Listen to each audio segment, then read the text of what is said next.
कुरैश का मशहूर और जोशीला सालार अक्रिमा मक्का के रास्ते में खालिद रजी अल्लाह अन्हो के खिलाफ आखिरी मार्का लड़कर रूपोश हो गया था। उसने और सफवान ने अपने कबीले के सरदार की हुक्म उदूली की थी। उसे अपना अंजाम बहुत बुरा नजर आ रहा था। उसे ये भी मालूम था कि रसूल करीम सल्लल्लाहु अलैहि वसल्लम भी उसकी ये खता नहीं बख्शेंगे कि उसने इस्लामी फौज के एक दस्ते पर हमला किया और उस दस्ते के 2 आदमी शहीद कर दिए। अक्रिमा की बीवी मक्का में थी। तारीखों में वाज़े इशारा मिलता है कि रसूल करीम सल्लल्लाहु अलैहि वसल्लम ने फतेह मक्का के बाद कुरैश की 4 औरतों और 6 आदमियों के कत्ल का हुक्म दिया था। उन्होंने मुसलमानों को बहुत ज्यादा तकलीफें पहुंचाई थीं और मुसलमानों के खिलाफ साजिशें तैयार की थीं। उन्हें मुर्तिद कहा था। इनमें हिंद और अक्रिमा के नाम खास तौर पर काबिल जिक्र हैं। अबू सुफियान की बीवी हिंद हर उस इंसान के खून की प्यासी हो जाती थी जो इस्लाम कबूल कर लेता था। अक्रिमा की बीवी मक्का में थी। फतेह मक्का के 2-3 रोज बाद एक आदमी अक्रिमा के घर गया। मैं तुम्हारे लिए अजनबी हूँ बहन। उस शख्स ने अक्रिमा की बीवी से कहा, अक्रिमा मेरा दोस्त है, मैं कबीला बनु बकर का आदमी हूँ। तुम्हें मालूम होगा कि अक्रिमा और सफवान ने मुसलमानों का रास्ता रोकने की कोशिश की थी, लेकिन उसके साथ बहुत थोड़े आदमी थे। उसका मुकाबला खालिद से था जो तजुर्बेकार जंगजू है, और उसके साथ आदमी भी ज्यादा थे। अक्रिमा की बीवी ने कहा, मैं जानती हूँ, मैं पहले सुन चुकी हूँ मेरे अजनबी भाई, मुझे बताओ वो कहाँ है? वो जिंदा तो है? वो मुझे बता गया था कि यमन जा रहा है। अजनबी ने कहा, वो कह गया है कि तुझे वहाँ बुला लेगा। मुझे ये भी मालूम है कि वो किसके पास गया है। तुझे यही बताने आया था वो वापस नहीं आएगा, उसे यहाँ आना भी नहीं चाहिए। अक्रिमा की बीवी ने कहा, वो आ गया तो उसे कत्ल कर दिया जाएगा। अजनबी ने कहा, तुम तैयार रहना, उसका पैगाम आएगा तो मैं तुम्हें उसके पास पहुंचा दूंगा। तुम उसके पास पहुंच जाओगी तो वो तुम्हें अपने साथ लेकर हबशा को चला जाएगा।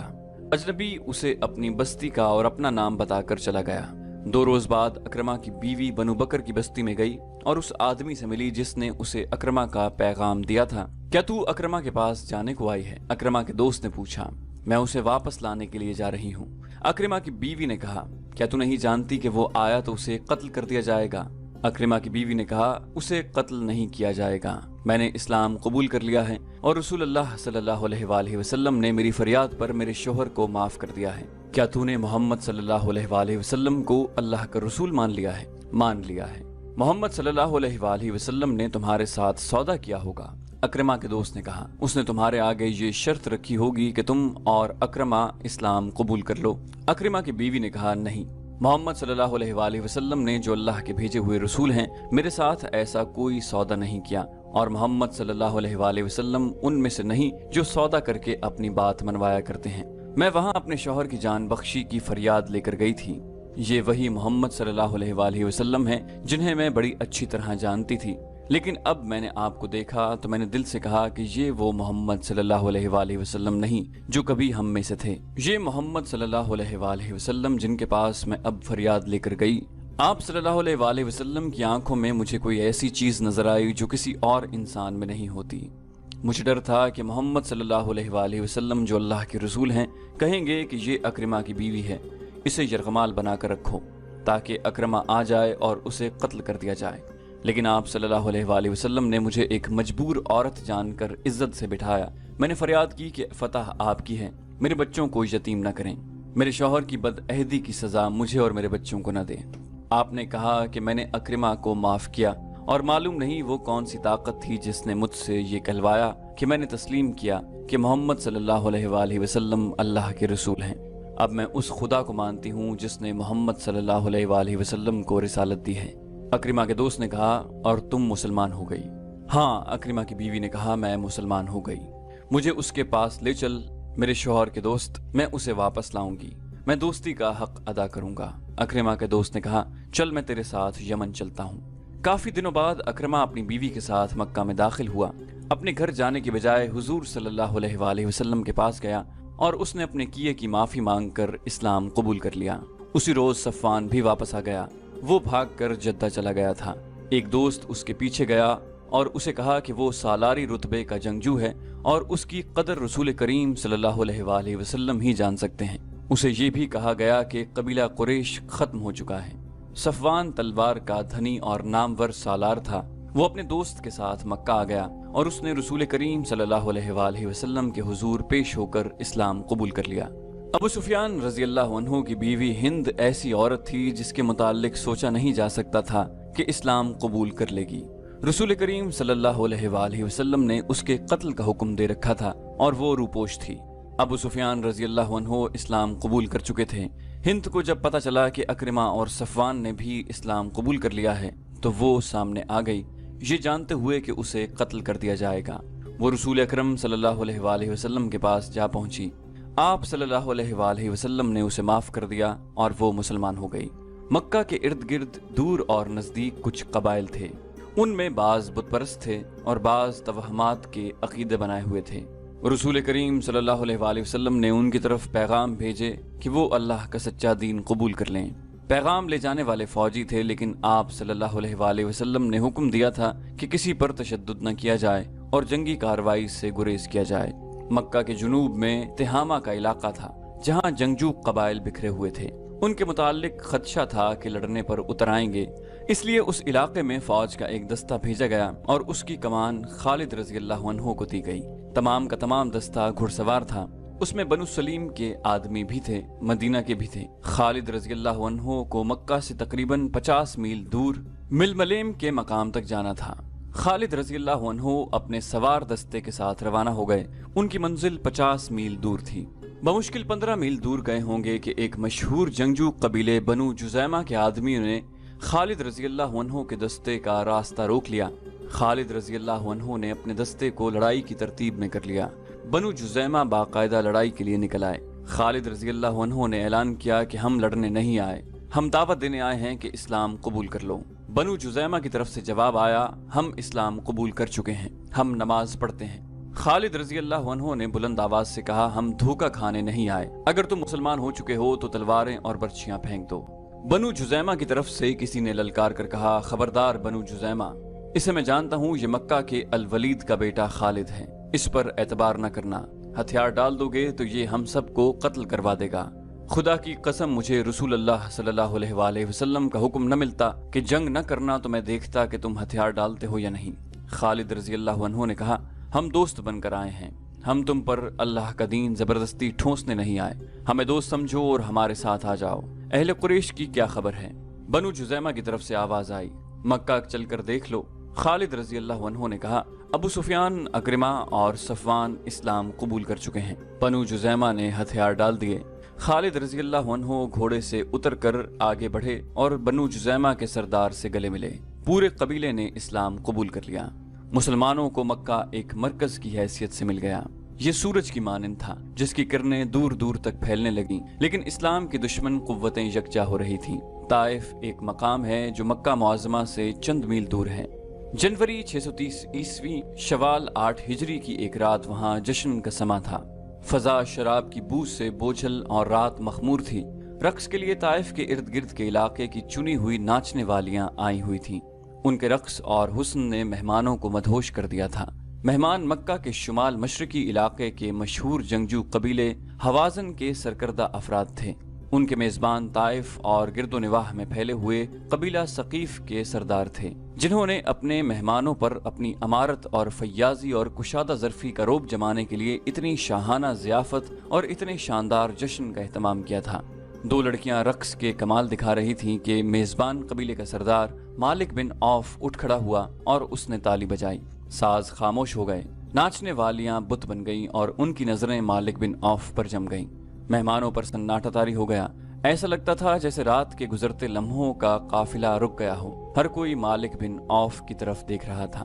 मालिक बिन औफ की उम्र 30 साल थी। रक्स और मैनोशी की महफिलों में वो अय्याश शहजादा था, लेकिन मैदान जंग में वो आग का बगोला था। वो सिर्फ तेगजनी, तीरंदाजी और घुड़सवारी में ही महारत नहीं रखता था, बल्कि वो फन्ने हर्ब ज़र्ब का भी माहिर था।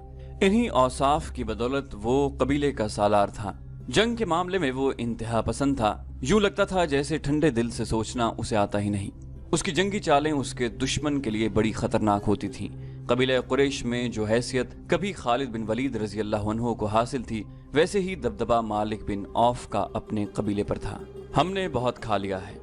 मालिक बिन औफ ने रक्स रुकवा कर मेजबानों और मेहमानों से खिताब किया। हम शराब के मटके खाली कर चुके हैं। हम थिरकती हुई जवानियों से लुत्फानंदोज हो चुके हैं। کیا ہمارے مہمانوں نے یہ نہیں سوچا کہ اس ضیافت اور جشن کی تقریب کیا ہے؟ میں نے تمہیں کوئی خوشی منانے کے لیے اکٹھا نہیں کیا۔ اے اہل حوازن، میں نے تمہاری غیرت کو جگانے کے لیے تمہیں اپنے ہاں بلایا ہے۔ حوازن کی غیرت سوئی کب تھی؟ مالک بن عوف، قبیلہ حوازن کے ایک سردار نے کہا۔ بتا ہماری غیرت کو کس نے للکارا ہے؟ مسلمانوں نے۔ مالک بن عوف نے کہا۔ محمد نے۔ کیا تم محمد صلی اللہ علیہ وآلہ وسلم کو نہیں جانتے؟ کیا تم بھول گئے ہو اس محمد صلی اللہ علیہ وآلہ وسلم کو جو اپنے چند ایک ساتھیوں کے ساتھ مکہ سے بھاگ کر یثرب چلا گیا تھا؟ جانتے ہیں، 2-3 آوازیں اٹھی۔ اچھی طرح جانتے ہیں وہ اپنے آپ کو خدا کا نبی کہتا ہے۔ ایک اور آواز اٹھی، ہم اسے نبی نہیں مانتے۔ کوئی نبی ہوتا تو ہم میں سے ہوتا، جو اہل ثقیف ہیں، حوازن کے قبیلے سے ہوتا۔ مالک بن عوف نے کہا، وہ نبی ہے یا نہیں میں تمہیں یہ بتانا چاہتا ہوں کہ جس مکہ سے محمد صلی اللہ علیہ وآلہ وسلم چھوڑ کر گئے تھے اس مکہ کے اب وہ حاکم ہیں۔ مکہ میں ان کا حکم چلتا ہے اور ان کی جنگی طاقت بڑھتی جا رہی ہے۔ قبیلہ قریش ان کے آگے ہتھیار ڈال چکا ہے اور ان کے مذہب کو قبول کرتا چلا جا رہا ہے۔ ابو سفیان، اکرمہ اور صفوان جیسے جابر جنگجو محمد صلی اللہ علیہ وآلہ وسلم کا مذہب قبول کر چکے ہیں۔ خالد بن ولید رضی اللہ عنہ نے پہلے ہی یہ نیا مذہب قبول کر لیا تھا۔ مسلمانوں نے مکہ میں تمام بت توڑ ڈالے ہیں۔ اہل قریش کو اپنی غیرت اور اپنے مذہب کا پاس ہوتا تو وہ اپنی تلواریں اپنے پیٹوں میں گھونپ لیتے۔ کسی اور نے کہا، اب ستاروں سے دھرا یہ آسمان دیکھے گا کہ حوازن اور ثقیف کو اپنی غیرت کا کتنا پاس ہے۔ مالک بن عوف نے کہا، کیا تو یہ چاہتا ہے کہ ہم میں سے کوئی محمد صلی اللہ علیہ وآلہ وسلم کو نعوذ باللہ قتل کر دے؟ قبیلہ حوازن کے ایک سردار نے کہا، اگر تو یہی کہنا چاہتا ہے تو یہ کام میرے سپرد کر۔ اب محمد صلی اللہ علیہ وآلہ وسلم کو قتل کر دینے سے کچھ حاصل نہیں ہوگا۔ مالک بن عوف نے کہا، انہیں نعوذ باللہ قتل کر دو گے تو ان کے پیروکار انہیں اپنے دلوں میں زندہ رکھیں گے۔ ان کی تعداد اتنی زیادہ ہو گئی ہے کہ اب وہ ایک آدمی کے قتل سے وہ اس راستے سے نہیں ہٹیں گے جس پر انہیں ڈال دیا گیا ہے۔ کہتے ہیں محمد صلی اللہ علیہ وآلہ وسلم کے ہاتھ میں کوئی جادو آ گیا ہے۔ حوازن کے ایک سردار نے کہا، وہ جس پر نگاہ ڈالتا ہے وہ اس کا متی ہو جاتا ہے۔ جہاں تلوار چلتی ہے وہاں کوئی جادو نہیں چل سکتا۔ حوازن قبیلے کے ایک اور سردار نے اپنی تلوار کے دستے پر ہاتھ رکھ کر کہا، مالک آگے بول، تو کیا کہتا ہے؟ ہم تیرے ساتھ ہیں۔ میں کہنا یہ چاہتا ہوں کہ ہم نے محمد صلی اللہ علیہ وآلہ وسلم کے اسلام کو نہ روکا تو یہ سیلاب کی طرح بڑھتا ہوا ہم سب کو بہا لے جائے گا۔ مالک بن عوف نے کہا، نہ حوازن رہیں گے نہ ثقیف کا وجود رہے گا۔ قبیلہ قریش کو محکوم بنانے والوں کو ہم مکہ کے اندر ہی ختم کر دیں گے۔ کیا تم محکوم بن جانے کا مطلب سمجھتے ہو؟ مالک بن عوف نے سب کی طرف دیکھا اور بولا، اگر نہیں سمجھتے تو میں تمہیں بتاتا ہوں۔ اس نے اپنے پیچھے دیکھا۔ مالک بن عوف کے پیچھے مہمانوں میں ایک معمر سفید ریش آدمی بیٹھا تھا۔ اس کا رنگ دوسروں کی نسبت صاف اور سفیدی مائل تھا۔ وہ ضعیف اتنا تھا کہ اس کا سر ہلتا تھا اور کمر میں ہلکا سا خم تھا۔ اس کے ہاتھ میں اپنے قد جتنا لمبا عصا تھا۔ کندھوں سے ٹخنوں تک چغا بتاتا تھا کہ وہ کوئی عالم یا مذہبی پیشوا ہے۔ مالک بن عوف کے اشارے پر وہ اٹھا اور مالک کے پاس آیا۔ بوڑھے نے کہا، تم پر اس کی رحمت ہو جس نے تمہیں پیدا کیا ہے، اور وہ دیوتا تمہارے بچوں کے محافظ ہوں جن کی تم پوجا کرتے ہو۔ تم محکومی اور غلامی کا مطلب نہیں سمجھتے تو مجھ سے پوچھو۔ میری 4 جوان بچیاں مسلمانوں کی لونڈیاں ہیں اور میرے 2 جوان بیٹے مسلمانوں کے غلام ہیں۔ وہ تیغزن اور شہسوار تھے، لیکن اب انہیں تلوار ہاتھ میں لینے کی اور گھوڑے پر سوار ہونے کی اجازت نہیں۔ ہمیں گھروں سے نکال دیا گیا ہے۔ کیا تمہیں یاد نہیں کہ قریش نے مدینہ کا محاصرہ کیا تھا تو مسلمانوں نے ارد گرد خندق کھود لی تھی۔ قریش اس خندق کو پھلانگ نہیں سکتے تھے۔ پھر اس قدر تند و تیز طوفان آیا کہ قریش جو پہلے ہی بددل ہو چکے تھے بکھر گئے اور مکہ کو واپس چلے گئے۔ جب مسلمانوں کے سر سے خطرہ ٹل گیا تو انہوں نے ان یہودیوں پر حملہ بول دیا جو ان کے ساتھ مدینہ میں امن سے رہتے تھے۔ ان یہودیوں کو انہوں نے قتل کر دیا اور ان کی عورتوں کو اور ان کے بچوں کو آپس میں بانٹ کر انہیں لونڈیاں اور غلام بنا لیا۔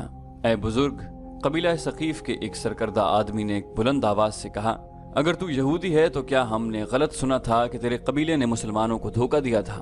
بوڑھے نے کہا، تم نے جو سنا درست سنا تھا۔ ہمارا دھوکہ کامیاب نہیں ہوا تھا۔ ہم مسلمانوں کی پیٹھ میں خنجر اتارنا چاہتے تھے لیکن قریش پیٹھ دکھا گئے۔ مسلمانوں کو دھوکہ دے کر کمزور کرنا ہمارا فرض تھا لیکن مسلمانوں کی تلواروں نے ہمیں کمزور کر دیا۔ تو جو بنی اسرائیل سے ہے، کیا ہمیں اکسانے آیا ہے کہ ہم مسلمانوں سے تیرے قبیلے کے خون کا انتقام لیں؟ ثقیف کے قبیلے کے ایک سردار نے کہا۔ ایک اور ضعیف العمر شخص اٹھ کھڑا ہوا۔ اس کا نام درید بن السما تھا۔ اس کا نام تاریخ میں تو ملتا ہے، لیکن یہ پتہ نہیں چلتا کہ وہ قبیلہ حوازن سے تھا یا قبیلہ ثقیف سے۔ درید بن نسمہ نے گرج کر کہا، خاموش رہو، ہم بنی اسرائیل کے خون کا انتقام نہیں لیں گے۔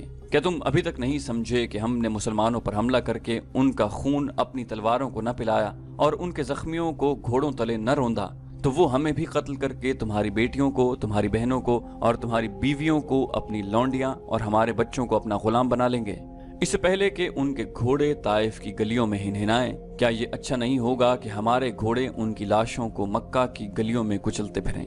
مالک بن عوف نے جوش سے لرزتی ہوئی آواز میں کہا، بنی اسرائیل کا یہ بزرگ ہماری پناہ میں آیا ہے، اس نے اپنے قبیلے کا جو انجام بتایا ہے میں تمہیں اس کے انجام سے بچانا چاہتا ہوں۔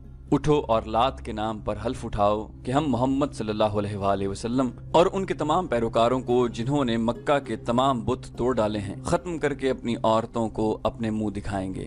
اس زمانے میں جب اسلام کی کرنیں مکہ سے پھیل رہی تھیں، عرب میں بت پرستی عام تھی۔ وہ خدا کو بھی مانتے تھے، لیکن خدا تک رسائی حاصل کرنے کے لیے وہ بتوں کے آگے ہاتھ پھیلاتے تھے۔ ان کا عقیدہ تھا کہ بتوں کو راضی کیے بغیر خدا کو راضی نہیں کیا جا سکتا۔ بتوں کی خوشنودی کے لیے وہ کچھ رسمیں ادا کرتے تھے۔ طائف کے علاقے میں جس بت کو پوجا جاتا تھا اس کا نام لات تھا، جو انسانی یا حیوانی شکل کا نہیں تھا۔ وہ بہت بڑا پتھر تھا جسے چٹان کہا جا سکتا ہے۔ یہ چٹان باقاعدہ مربع شکل کی تھی۔